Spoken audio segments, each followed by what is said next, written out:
fans budaya, jumpa lagi dengan saya Lili di dalam Isu Budaya. Ada yang menarik untuk Isu Budaya kali ini. Saya hari ini berada di Auditorium Makara Art Center Universitas Indonesia yang berada di kampus UI Depok. Makara Art Center merupakan pusat dari program-program kesenian dan kebudayaan yang bisa ditampilkan di dalam gedung yang cukup megah ini. Makara Art Center berada di tepi danau Universitas Indonesia. Nah, kalau kalian datang ke Universitas Indonesia, sempatkan untuk setidaknya berfoto di depan Makara Art Center Universitas Indonesia, karena pemandangannya cantik sekali. Hari ini ada yang menarik. Di belakang saya tampak sudah ada tulisan Nusantara Berkisah. Sesungguhnya Nusantara Berkisah adalah sebuah pagelaran seni sekaligus juga talk show yang nantinya akan digelar pada tanggal 30 September 2020.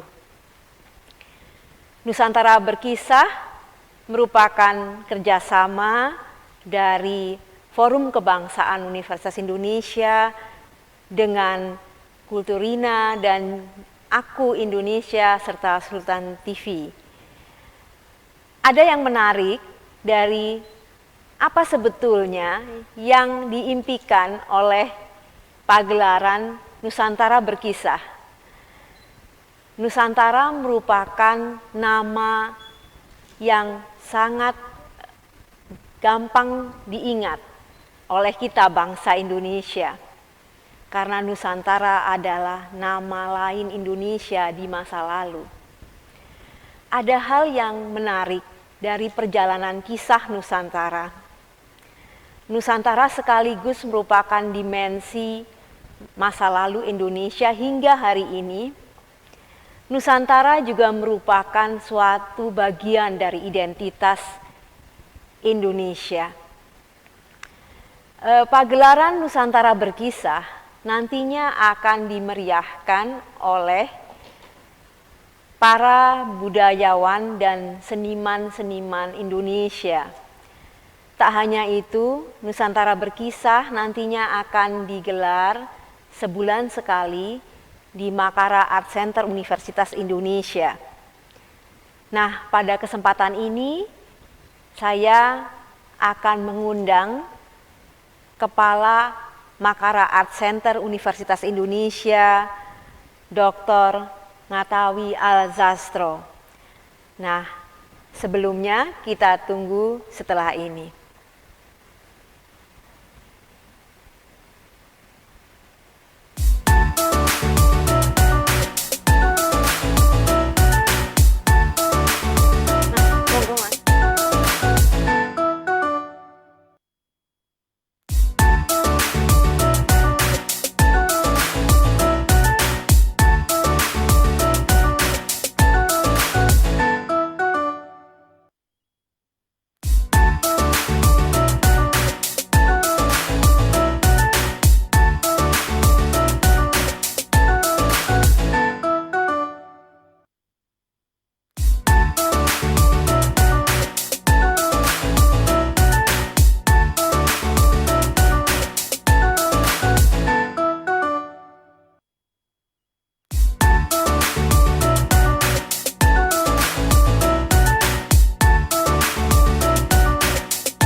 Ya, fans budaya, di tengah kita sekarang hadir Bapak Dr. Ngatawi Alzastro.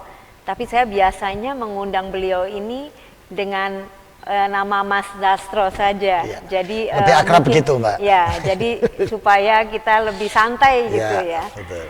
Ya, Mas Dastro ini luar biasa. Auditorium Makara Art Center Universitas Indonesia ini lengkap juga dengan bisa kira-kira untuk berapa orang sesungguhnya ini. Jadi Makara Art Center ini sudah didesain sedemikian rupa, Mbak. Ini gedung pertunjukan yang menurut saya sangat layak untuk event-event nasional maupun internasional. Jadi kapasitas tempat duduk ada sekitar 416-an lebih tempat duduk. Kita juga dilengkapi dengan stage di sini ya. Kemudian ada LED di belakang yang bisa menjadi backdrop. Gedung ini juga dilengkapi dengan sarana prasarana untuk para talent ya yang ada di backstage ya, yang untuk ganti pakaian, ruang untuk latihan sebelum pentas pemanasan, juga ruang untuk para kru yang akan mempersiapkan pagelaran yang ada di samping kiri kanan panggung. Itu juga ini untuk akses disabilitas juga kita siapin, Mbak, untuk masuk di sini. Termasuk untuk pintu-pintu darurat ketika terjadi bencana atau kebakaran gitu, juga ada aparnya, kemudian juga pintu-pintu darurat. Jadi kita bikin ruangan ini atau gedung ini dengan standar pertunjukan internasional. Bagus sekali ya, Mas Ya, Dastro ini. alhamdulillah. Kalau biasanya digelar di sini kegiatannya apa saja, Mas? Apakah bisa teater, musik, atau apa yang biasanya? Ya, karena salah satu fungsi dari Makara Art Center ini adalah mendukung program kegiatan belajar mengajar yang ada di UI gitu ya, dan sekaligus juga mensosialisasikan beberapa hasil kreativitas dari para mahasiswa maupun sivitas akademika UI, baik dalam karya ilmiah, penelitian, terus kemudian produk pemikiran yang bisa kita sosialisasikan melalui cara atau jalur kebudayaan, seni budaya. Ini menarik ini. Ya, tapi sekaligus juga ini menjadi bridging antara UI dengan masyarakat. Betul. Ini sekaligus seperti pengabdian masyarakat. Betul. Artinya salah satu tridharma perguruan tinggi antara lain kan pengabdian artinya, masyarakat. kalau misalnya ada penelitian mungkin yang bisa dikemas juga dalam suatu kemasan budaya. Betul. Sehingga masyarakat juga mendapatkan keuntungan seperti belajar lagi begitu. Betul. Ya, mendapatkan ilmu lagi. Jadi begitu. salah satunya misalnya Makara Art Center ini menyelenggarakan acara namanya selain ini ya, Nusantara Berkisah ini kan Nusantara Berkisah ini kita ingin mengeksplorasi nilai-nilai tradisi adat istiadat yang baik yang bisa kita reaktualisasi dan kita rekonstruksi, sehingga kita menjadikan kesenian kebudayaan ini sebagai sources ya, atau sumber untuk kita melakukan rekonstruksi dalam menjawab persoalan-persoalan yang ada sekarang ini gitu. Ini menarik, Mas. Kembali ke Nusantara Berkisah. Mengapa itu Nusantara Berkisah yang dipilih tagnya seperti itu, kenapa, Mas? Nusantara itu kan ada sebelum Indonesia. Jadi Nusantara ini sebetulnya kan cultural identity, jadi identitas kultural, world view gitu ya. Jadi adanya Nusantara ini juga cikal bakalnya itu juga adanya Indonesia ini cikal bakalnya adalah Nusantara yang memiliki kandungan nilai tradisi, local wisdom, local genius, dan local tradition yang sangat indah, itu kan sebetulnya Nusantara. Yang ini kemudian ketika menjadi nation state, menjadi Indonesia, maka kalau kita ingin kenal Indonesia ya kita harus tahu Nusantara. Kalau kita ingin memahami Indonesia, kita harus memahami Nusantara. Gitu. Maka kira-kira kalau dari konteks Nusantara itu, Mas, khususnya untuk ya generasi milenial saat ini, apa yang bisa menjadi semacam ikonik begitu untuk Nusantara? Ataukah semuanya bisa dari tradisi lampau itu, atau juga bisa kekinian sekarang? Kalau kita mengacu kepada yang sudah ada ya, campur sari misalnya, yang dibangun oleh almarhum Didi Kempot, itu kan sebetulnya basisnya pada akar tradisi Jawa. Tetapi begitu dikemas, diformat, dengan gaya, dengan format, dengan bentuk anak-anak milenial, akhirnya ini bisa melampaui batas-batas etnisitas, batas-batas kultural. Orang Maluku, orang Sunda, orang Batak suka campur sari. Demikian juga misalnya tari saman atau tari poco-poco misalnya.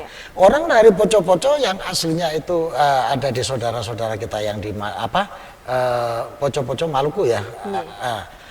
Itu akhirnya bukan dong, itu dari Sulawesi. Poco-poco malah dari Sulawesi. Papua. Papua ya, enggak.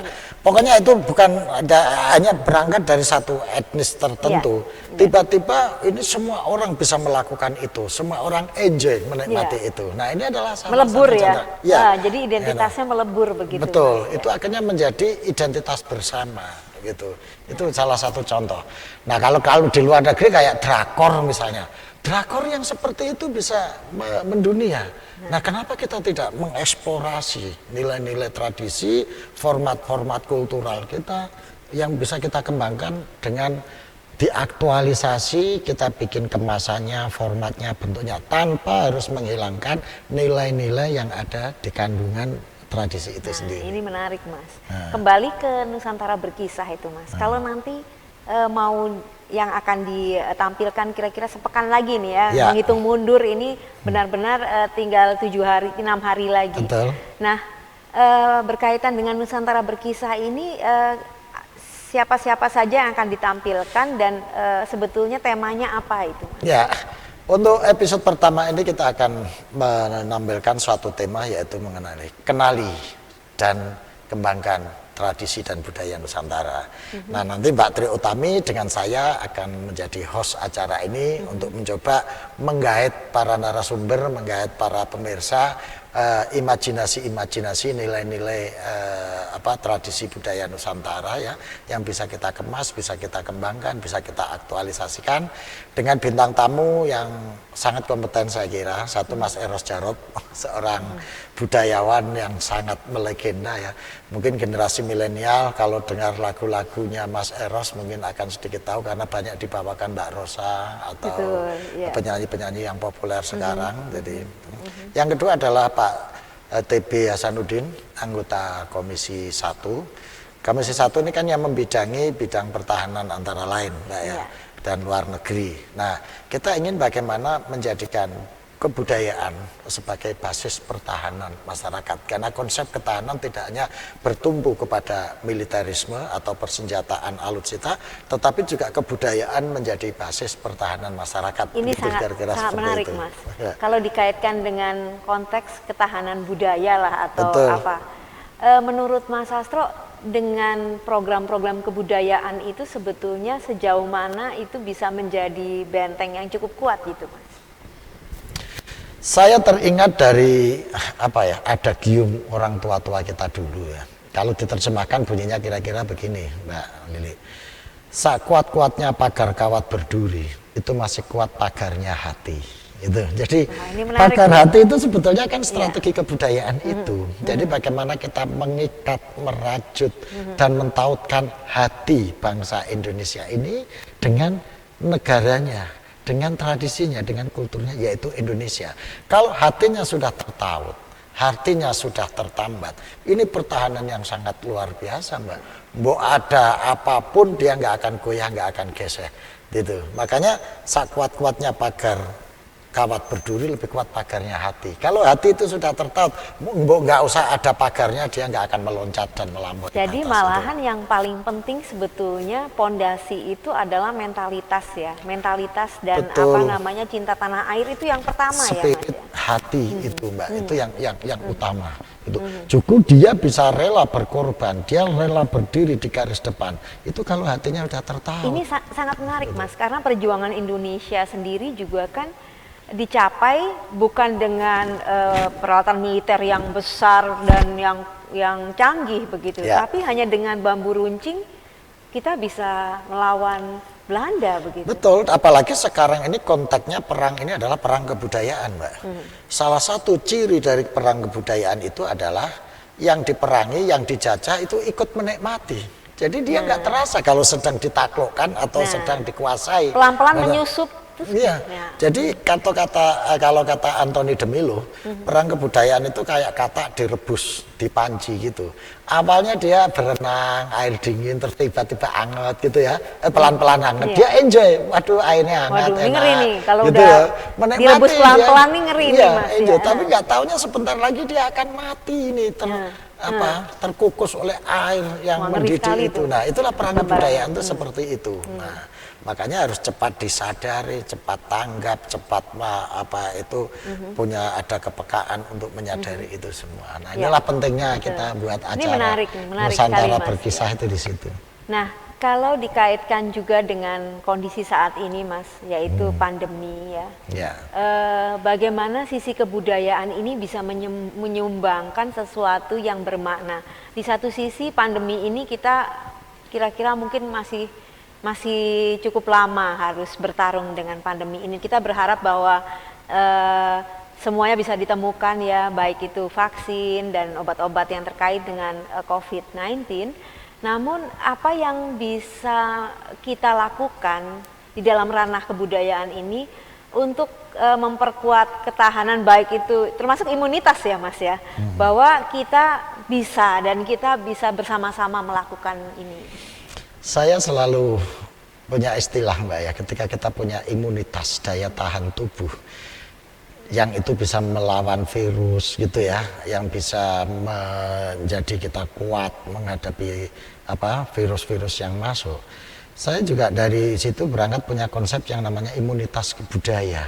Jadi bagaimana kebudayaan ini menjadi imun gitu ya, dia menjadi kebal, menjadi kuat, sehingga ideologi ataupun apapun namanya, dengan imunitas kebudayaan ini kita tidak menjadi orang yang takut, tidak menjadi orang yang menyingkir, tidak menjadi orang yang kemudian terpinggir, tapi bertarung ke medan perang tanpa harus merasa kehilangan, hanyut, tenggelam, atau larut dalam ideologi-ideologi yang sedang mengalami kontestasi. Ini menarik, ya. Ini yang saya sebut dengan imunitas ideologi itu. Maka perlu ada serum atau vaksin. Ya, ada vaksin kultural. Vaksin kultural. Vaksin kulturalnya itu ya saya sebut dengan itu tadi, kearifan lokal, local genius, itu yang bisa kita eksplorasi. Karena imunitas kultural ini berangkat dari kultur yang ada, maka vaksinnya harus diambil dari situ. Gitu loh, kira-kira kalau kita analogikan seperti dan itu. Karena kebudayaan kita itu dari entitas yang berbeda-beda juga, tentunya kita juga harus saling mempelajari malahan. Betul, dan itu ada kesamaan loh Mbak. Misalnya kalau konsep gotong royong misalnya ya, gotong royong itu sampai Bung Karno mengatakan ini menjadi karakter bangsa kita. Kalau dari kita bicara soal sejarah, karakter gotong royong ini sudah ada, misalnya kita bisa lacak di prasasti Talang Tuwo misalnya pada tahun 824, atau prasasti yang ada di Borobudur itu pada tahun yang Talang Tuwo itu 842, yang di Borobudur itu 834 misalnya. Itu sudah bicara soal gotong royong. Terus di beberapa daerah dengan istilah yang berbeda. Misalnya ada Sipah Halimah di Batak Parmalin, misalnya menarik, ya.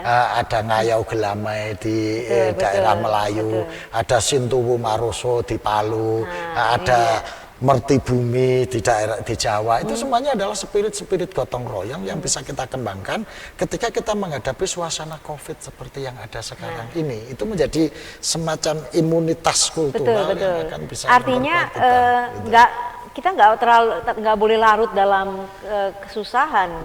Rasa susah itu sebetulnya ada kalau kita sendirian. Betul. Kalau kita bersama-sama, guyup, artinya nggak ada yang perlu dikhawatirkan. Ya. Kalau kita gali dulu misalnya Mbak, nenek moyang kita itu kan sudah dengan kearifan dan kecerdasan mereka.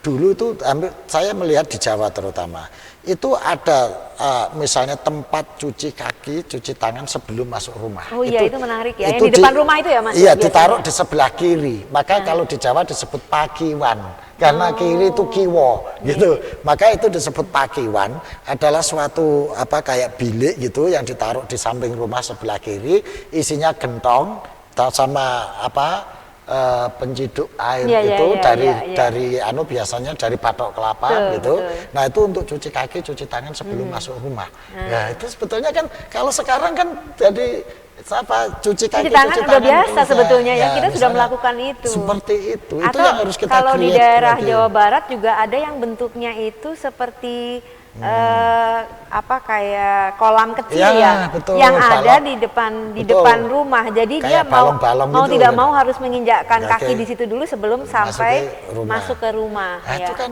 local genius, local wisdom yang diwariskan. Nah, inilah yang nanti akan kita gali. Ini dalam menarik ya. Jadi acara sebetulnya Nusantara Berkisah ini. seperti pandemi itu juga di masa lalu juga sudah pernah terjadi ada, Mas ada, ya. Mbak, pasti seperti pagebluk ada. di masa lalu begitu Iya, ya. cuma karena istilahnya belum kenal istilah medis di dulu Iya. gitu ya, maka orang menyebutnya ya Pak Gebluk Mayang Koro dan selalu dikaitkan dengan hal-hal mitis karena yang tahu hanya orang-orang tertentu, hanya para waskito istilahnya, para waskito yang memiliki kelebihan ilmu, kelebihan kemampuan untuk weruh sadurungin winarah kalau bahasa Jawanya. Nah kalau sekarang ya para profesional, para Iya, ahli iya, pengetahuan iya. itulah.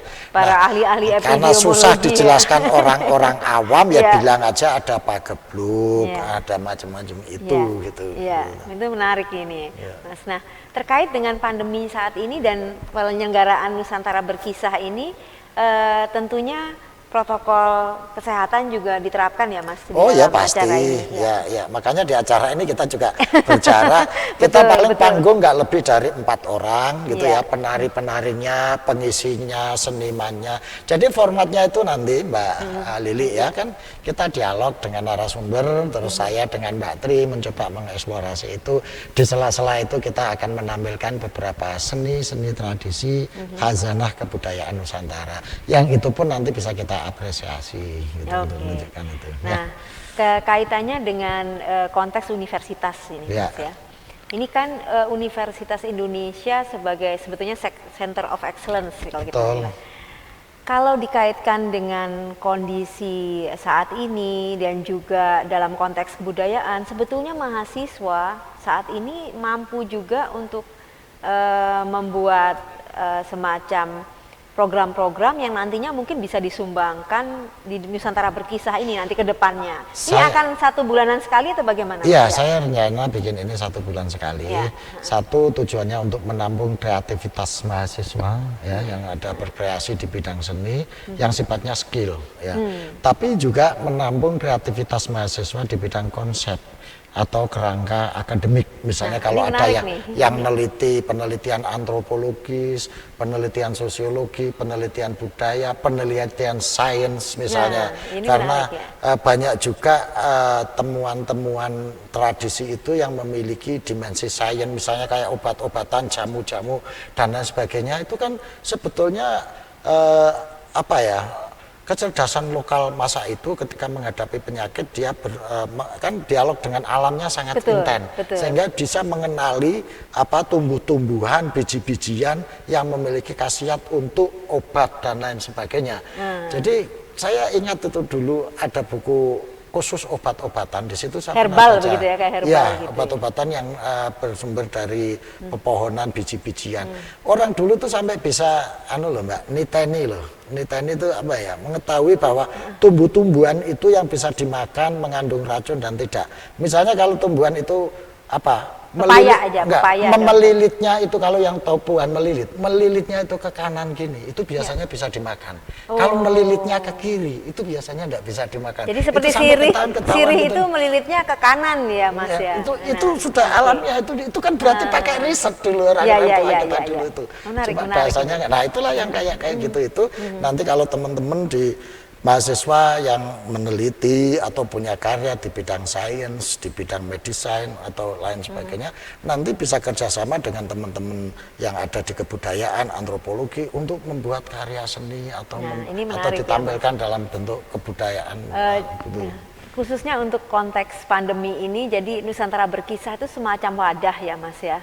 Untuk mengajak semuanya dalam bentuk gotong royong ini, apa yang bisa disumbangkan. Betul. Baik itu kisah-kisah kah, atau juga talenta seni kah, atau budaya kah, ya, untuk bisa disumbangkan untuk semua. Ini jadi ini acara Nusantara Berkisah ini untuk seluruh Indonesia. Betul. Artinya juga nantinya pemikiran-pemikiran yang ada di dalam Nusantara Berkisah setidaknya bisa seperti macam kuliah juga ya Mas ya, karena ya, ada dengan cara lain, diskusi-diskusi betul. yang Jadi ini adalah antar disiplin ilmu juga nanti. Betul, karena salah satu fungsi dari Makara Art Center ini tadi yang saya sebutkan, mendukung proses belajar mengajar dan pengembangan akademik, serta mendorong tumbuhnya kreativitas di kalangan sivitas akademika maupun di kalangan masyarakat.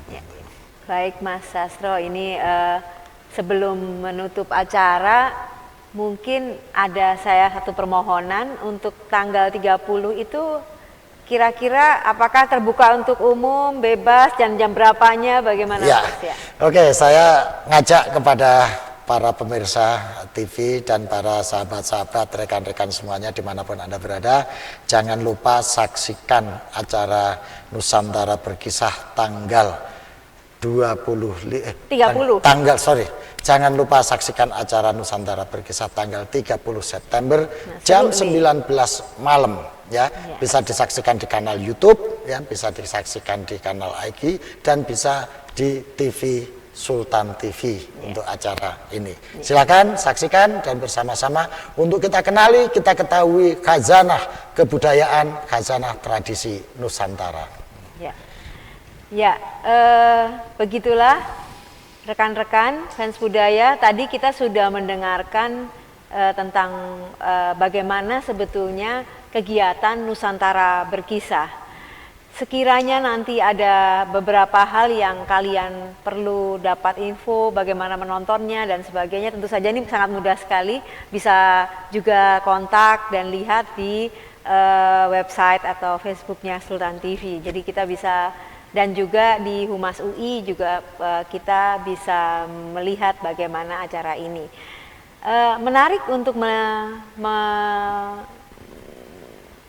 kembali lagi merefleksikan, kalau kita sama-sama tadi, ada satu kata ya yang saya coba sitir kembali dari Mas Sastro, kalau kita sama-sama maka tidak ada yang berat. Dan yang penting itu hati, dibandingkan tadi pagar dari besi ya. Jadi pagar besi dan hati itu sangat sesuatu yang sebetulnya beda sekali, tapi kalau kita pikirkan lagi, hati dan besi ini merupakan lebih bisa tajam hati daripada besi. Nah, fans budaya, kita jangan pernah lupa bahwa kita ini orang Indonesia, kita ini perlu merawat keberagaman dan hati kita yang paling penting untuk bisa memahami. Karena kalau hati itu pemahaman, kalau kita dengan rasio itu pikiran, tapi pemahaman itulah yang paling dalam. Karena dari pikiran akan dikelola sampai ke dalam hati. Kita perlu nantinya kembali membuka banyak hal tentang Nusantara di masa pandemi ini tentu saja, untuk bisa memahami lagi apa sebetulnya diri kita ini sendiri. Kita ini orang Indonesia, apakah kita sudah cukup paham akan keindonesiaan kita. Demikian fans budaya, isu budaya kali ini. Kita jumpa lagi dalam pertemuan selanjutnya dengan tema yang berbeda. Terima kasih, salam budaya. Salam budaya.